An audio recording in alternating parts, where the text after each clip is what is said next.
Alors bonjour les amis, c'est Fred du site tipster du site gagnerfuté.com. Donc je vous rappelle aujourd'hui à l'heure où je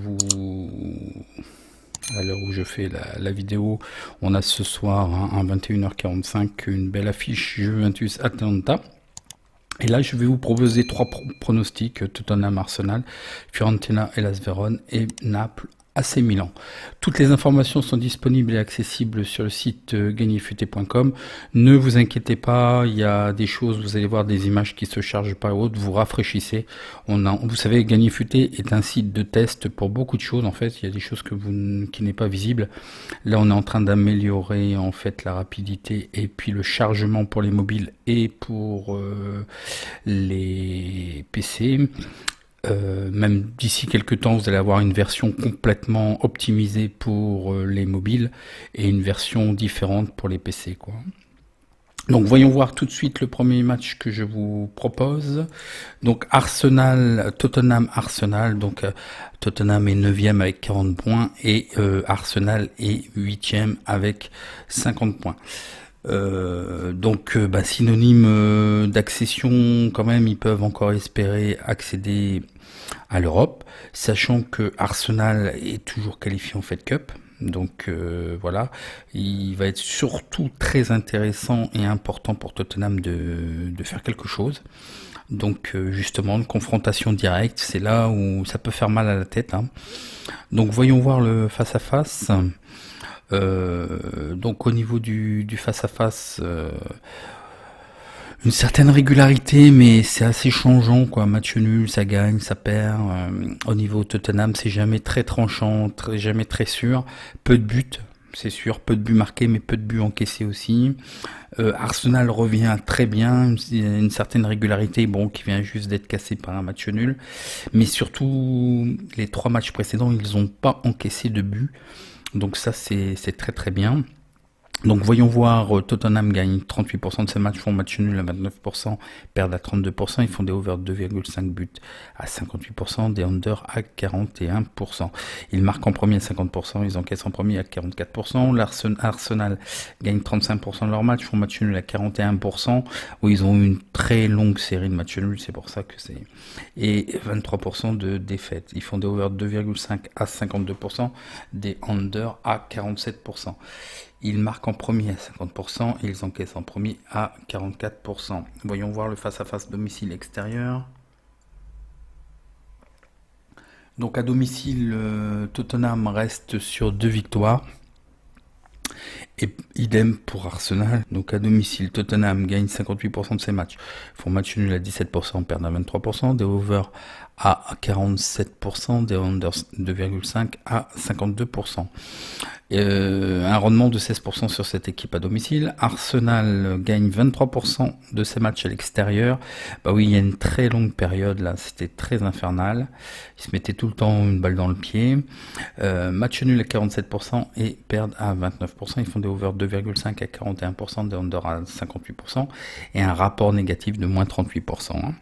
L'historique de ces deux matchs, donc ça fait 5 ans que Arsenal n'a toujours pas gagné et au match aller Arsenal Tottenham, ils avaient fait au mois de au mois de septembre, match nul de 2. Donc voilà, on va voir les statistiques générales que je vous ai trouvées. Donc on va le prendre sur le site parce qu'en fait c'était déjà prêt. Donc c'est un match pour dimanche à 17h30, la 35e journée. D'ailleurs, je me demande si on fera pas un petit prono show pour défendre ce pronostic. Et puis on enchaînera peut-être sur les 3 pronostics. Je vais voir pour dimanche, il y a longtemps que j'ai pas fait de prono show. Essayer au moins de défendre ces pronostics. Et puis de vous donner un petit peu de valeur, de vous donner un petit peu d'astuces et de méthodologie, de stratégie. Les statistiques, j'ai oublié la feuille de match. Donc la feuille de match, J est disqualifié, sinon c'est conforme. Et au niveau de Arsenal, Ketia est disqualifié et oscille toujours incertain. Donc les statistiques, alors si vous voulez grossir, parce qu'il y en a qui me disaient que c'était gros et c'était petit, vous faites sur votre clavier, pour ceux qui sont sur PC, CTRL, et avec la molette, vous allez faire apparaître un menu plus-moins, et dans votre navigateur en haut normalement il y a un plus et un moins qui apparaît, et là vous pouvez en fait régler la grosseur en fait, hein, avec la molette de votre en appuyant sur CTRL et en appuyant sur plus et moins, vous allez pouvoir grossir. Donc je vais mettre assez gros pour que les gens qui soient sur télévision et ordinateur puissent bien voir. Donc Tottenham a remporté 2 des 11 derniers affrontements de toute compétition. Tottenham il y a eu 4 matchs nuls dans les 8 derniers matchs de toute compétition confondue. Tottenham n'a pas été battu lors de 5 des 6 derniers matchs de Premier League. Dans 5 des 6 derniers matchs de Tottenham en Premier League, il y a eu plus 2,5 buts. Il y a eu moins, pardon, excusez-moi, oh là là, je lis mal depuis le début. Moins 2,5 buts. Arsenal est sur une série de 3 victoires consécutives à la mi-temps et à la fin du temps réglementaire. À l'extérieur dans toute compétition, désolé, hein, je me relis, j'ai du mal à me relire là ce matin. Arsenal n'a remporté que 3 de ses 16 derniers matchs à l'extérieur en Premier League. Arsenal a réussi à gagner 5 des 7 derniers matchs à l'extérieur de toute compétition. Donc l'historique, les cotes, le 1 à 2,65, le match nul à 3,50 et la victoire extérieure à 2,70. Moi je vous propose un match nul à 3,50 remboursé si under. Je vois plutôt un under à 1,84. Je pense que Arsenal va quand même n'a pas grand chose, enfin à jouer, mais avec un match tous les 3 jours, là ils viennent de faire match nul, donc ils vont certainement pas vouloir perdre. Tottenham doit faire un résultat, doit prendre le match à son compte. C'est à Tottenham de faire le match. Je pense que un certain équilibre entre ces deux équipes-là. Je pense que ça va être Tottenham actuellement n'encaisse pas beaucoup de buts. Avant ça, Arsenal avait fait 3 matchs sans encaisser de buts. Je pense qu'il y aura certainement très peu de buts. Ça va continuer dans cette lancée-là. Sur les 4 derniers matchs, Arsenal, il n'y a pas eu plus de 2 buts dans le match. Tottenham ferme beaucoup aussi en défense. Ils sont assez costauds quand même. Donc c'est assez judicieux, un match nul, une neutralité, ce qui n'arrangera pas forcément personne, mais à défaut de perdre, vaut mieux ne pas perdre justement. Et puis le under me semble judicieux, donc le but, évidemment, vous l'avez compris maintenant si vous me suivez depuis un petit moment, c'est de cumuler les deux. Donc une répartition pour 30 € en fait, hein, ça nous ferait une cote équivalente quand même à 2,60 si les deux passaient. Donc c'est quand même pas mal. Donc le match nul sec plus under 2,5 à 1,84. On passe au match suivant. Donc le match suivant sera Fiorentina Hellas Vérone. Donc le match Fiorentina Hellas Vérone, donc la Fiorentina est 13e avec 35 points. Il leur faut encore quelques points pour s'assurer le maintien, donc il n'y a plus d'ambition évidemment européenne. Hellas Vérone, mathématiquement il pourrait espérer encore quelque chose, mais bon, ils sont sauvés de toute façon de par leurs points, 43 points, donc il n'y a plus de soucis. Maintenant il faut que ça soit en roue libre, et ils ont fait un très bon match, mais je vais en venir sur le face-à-face. Ils viennent de faire un très bon match contre l'Inter, donc voyons voir le face-à-face. Donc voilà, en fait, la Fiorentina c'est assez difficile, beaucoup d'alternance, on laisse paraître quand même une certaine régularité, puisque en fait, perdre contre la Lazio, ok. La Fiorentina a perdu contre Sassuolo. Là, c'est déjà moins bien, c'est un concurrent direct. Pour ce qui est de Hellas Vérone, c'est surtout sur le dernier match, en fait. Ils ont réussi quand même à faire 2-2 contre l'Inter en jouant quand même assez bien. Là, il faut qu'ils se lâchent de toute façon, ils n'ont plus grand chose à réfléchir, il faut jouer. Donc voyons voir les statistiques. Donc la Fiorentina gagne à 25%, match nul à 35%, perd à 38%, des over 2,5 à 51%, des under à 48%, ils marquent en premier à 38%, ils encaissent en premier à 41%. Et Las Vérone gagne à 35%, match nul à 32%, ils perdent à 32%, ils font des over 2,5 à 45%, des under à 54%, ils marquent en premier à 48%, ils encaissent en premier à 41%. Voyons voir le face-à-face domicile extérieur. Donc voilà, le Fiorentina, ça fait 6 matchs qu'ils n'ont plus gagné. Par contre, il y a 4 matchs nuls. C'est toujours un petit peu difficile, même il y a eu quand même des choses en mieux, mais bon, ça, au final, on revient toujours à la même chose. Et à l'extérieur, Hellas Vérone n'a toujours pas regagné depuis 7 matchs. Pareil, beaucoup de matchs nuls, donc attention. Donc à domicile, la Fiorentina gagne à 18%, match nul à 43%, ils perdent à 37%, des over 2,5 à 37%, des under à 62%.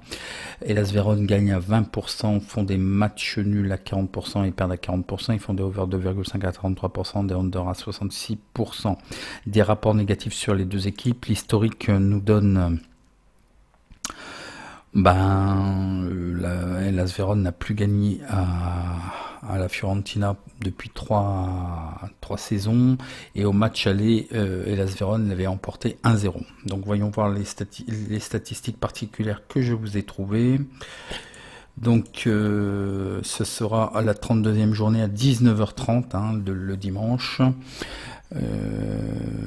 La feuille de match, donc disqualification Duncan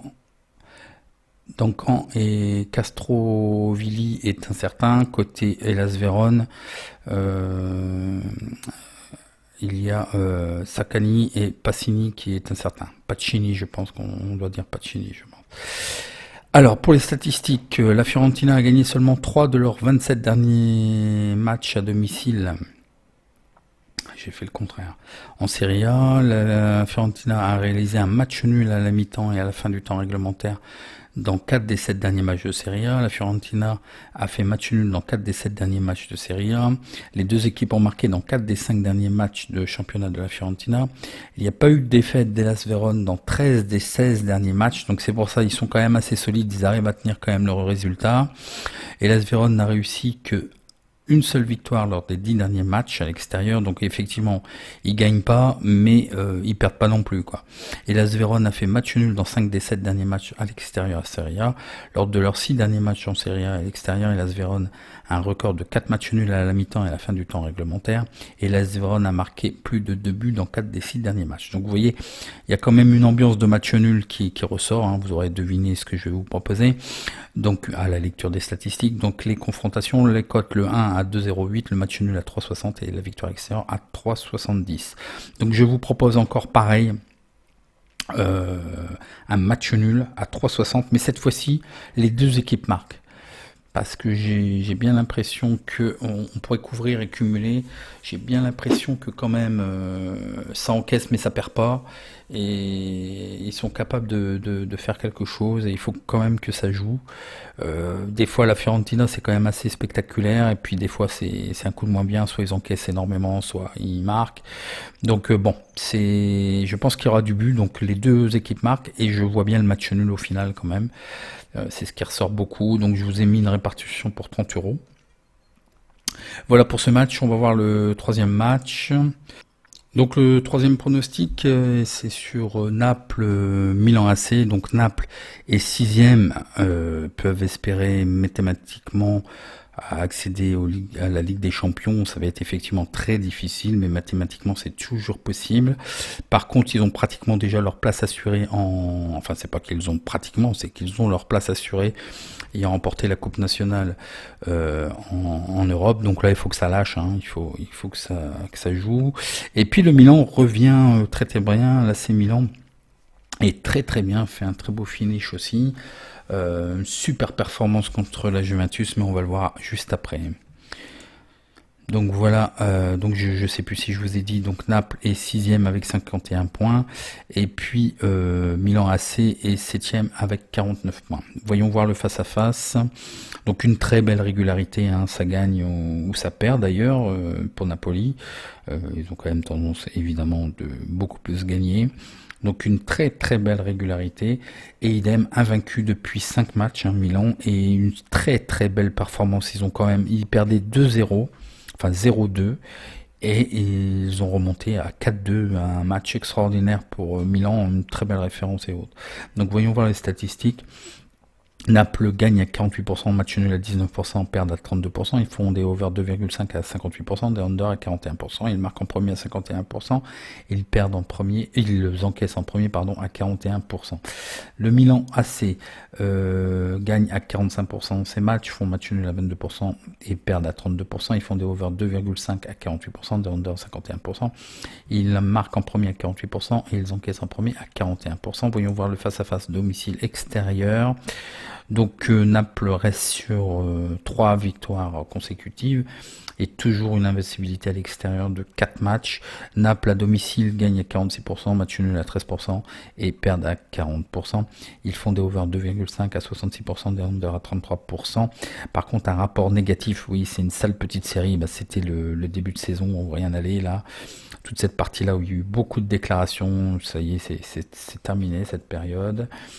Et à l'extérieur, Milan gagne à 50%, font match nul à 12%, perdent à 37%, ils font des over plus 2,5 à 56%, des under à 43%. Un rapport positif de plus 10%, une meilleure régularité sur les victoires à l'extérieur. L'historique nous dit que l'AC Milan n'a plus gagné depuis 8 ans à Naples, et puis Milan avait fait 1-1 contre Napoli à domicile le 23 novembre, donc ça s'était énormément tenu. Voyons voir les statistiques particulières que je vous ai trouvées. Donc là c'est l'AC Milan. Donc c'est un match à 21h45, la 32e journée. On va essayer de battre la variance. Donc au niveau effectif, Naples est pratiquement complet. Il y a quelques incertains, mais pour l'instant je n'ai pas de confirmation. Et puis au niveau du Milan AC, c'est du pareil au même. Quelques incertains, mais ce n'est pas confirmé. Donc les statistiques, Naples ont réussi à gagner leurs 3 derniers matchs à domicile en Serie A. Dans 8 des 9 derniers matchs à domicile en Serie A de Naples, les 2 équipes ont marqué. Naples a remporté 7 victoires lors des 8 derniers matchs de Serie A. Naples a réussi à remporter à la mi-temps et à la fin du temps réglementaire 4 des 6 derniers matchs. Dans leurs 9 derniers matchs à domicile en Serie A, Naples a concédé au moins un but, donc attention. Dans 8 des 9 derniers matchs à domicile de Naples en Serie A, il y a eu plus de 2,5 buts de marqués. L'AC Milan n'a pas perdu lors de 7 des 8 derniers matchs en Serie A. L'AC Milan a marqué un ou plusieurs buts lors des 13 derniers matchs de Serie A. Donc début et par contre ça ne perd pas en fait. Donc les confrontations historiques, les cotes, le 1 à 2,17, le match nul à 3,55 et la victoire à l'extérieur est à 3,60. Là c'est pareil, je vous propose un match nul sécurisé. Et là avec un BTS, les 2 équipes marquent, je pense qu'il y aura des buts pour nous couvrir. Donc il y a la répartition ici au niveau des mises pour 30 €, un exemple. Donc match nul sec plus les 2 équipes marquent pour couvrir. Donc voilà, si vous avez apprécié, un petit like et puis je vous donne rendez-vous à la prochaine vidéo. Merci.